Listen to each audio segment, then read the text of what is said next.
Just as God in the Bible designs and creates animals and plants and humans according to his wishes, now we are learning how to design and create life. Yuval Harari thinks big for a living. Not so long ago, he was an obscure history professor, but his 2014 book, Sapiens, changed all that. He explored the past, cramming 150,000 years of human history into 400 pages. Authority will shift, transforming himself into a literary phenomenon. Ladies and gentlemen, please welcome once again Yuval Noah Harari. Name-dropped by the likes of Mark Zuckerberg, Bill Gates, and Barack Obama. The other book that I really enjoyed, a book by an Israeli author, Yuval Harari. His follow-up book, Homo Deus, tackled the future, elevating Harari to a sort of digital visionary. Now he's back with his take on the present day. His new book, 21 Lessons for the 21st Century, explores the influence of algorithms on our everyday lives, how artificial intelligence will affect and maybe even replace us. Don't have any answer in the Bible what to do when humans are no longer useful to the economy. You need completely new ideologies, completely new religions, and they are likely to emerge from Silicon Valley or from Bangalore and not from the Middle East. And they are likely to give people visions based on technology. Everything that the old religions promised, happiness and justice and even eternal life, but here on earth, with the help of technology, and not after death, with the help of some supernatural being. What are humans for? As far as we know, for nothing. I mean, there is no great cosmic drama, some great cosmic plan that we have a role to play in it. And we just need to discover what our role is and then play it to the best of our ability. This has been the story of all religions and ideologies and so forth, but as a scientist, the best I can say, this is not true. There is no universal drama with a role in it for Homo sapiens. If you repeat a lie often enough, people will think it's the truth, and the bigger the lie, the better. Because people won't even think that, something so big can be a lie. And I think that fake news have been with us for thousands of years. Just think of the Bible. But there is a concern. One option that some people talk about is that only a catastrophe can shake humankind and open the path to a real system of global governance. And they say that we can't do it before the catastrophe, but we need to start laying the foundations so that when the disasters strike, we can react quickly. But people will just not have the motivation to do such a thing before the disaster strikes. So the next step is we turn our gaze inwards and we say, okay, gaining control of the world outside us did not really make us satisfied.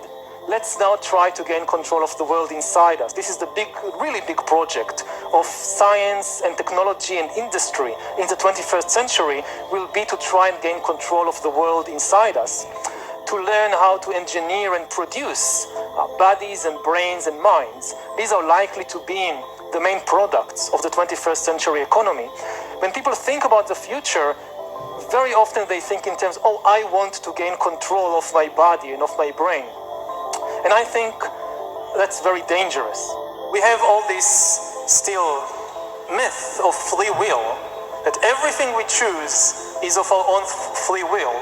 And this is a myth that served us well for a couple of centuries, but now it's becoming dangerous. We are probably one of the last generations of Homo sapiens, because in the coming generations, we will learn how to engineer bodies and brains and minds. Now, how exactly will the future masters of the planet look like? This will be decided by the people who own the data. Now, why is data so important? It's important because we've reached the point when we can hack not just computers, we can hack human beings and other organisms. Now, what do you need in order to hack a human being? You need two things. You need a lot of computing power, and you need a lot of data, especially biometric data. But control of data might enable human elites to do something even more radical than just build digital dictatorships. By hacking organisms, elites may gain the power to re-engineer the future of life itself. Because once you can hack something, you can usually also engineer it.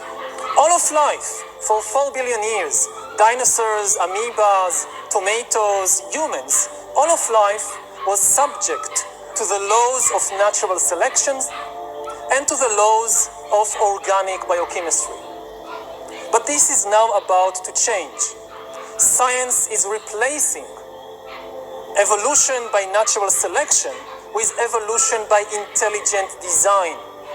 Not the intelligent design of some god above the clouds, but our intelligent design and the intelligent design of our clouds, the IBM cloud, the Microsoft cloud. These are the new driving forces of evolution. And at the same time, science may enable life, after being confined for 4 billion years to the limited realm of organic compounds, science may enable life to break out into the inorganic realm. Humans are now hackable animals. You know, the whole idea that humans have, they have this soul or spirit and they have free will and nobody knows what's happening inside me. So whatever I choose, whether in the election or whether in the supermarket, this is my free will, that's over. Free will, that's over. That's over. Today, we have the technology to hack human beings on a massive scale. Yeah, I mean, everything is being digitalized. Everything is being monitored. In this time of crisis, you have to follow science. It's often said that you should never allow a good crisis to go to waste, because a crisis is an opportunity to also do good reforms that in normal times people will never agree to. But in a crisis, you see, we have no chance. So let's do it. Vaccine won't help us go The to vaccine this, of course. will help us, of course. It will make things, more manageable. Surveillance. People could look back in 100 years.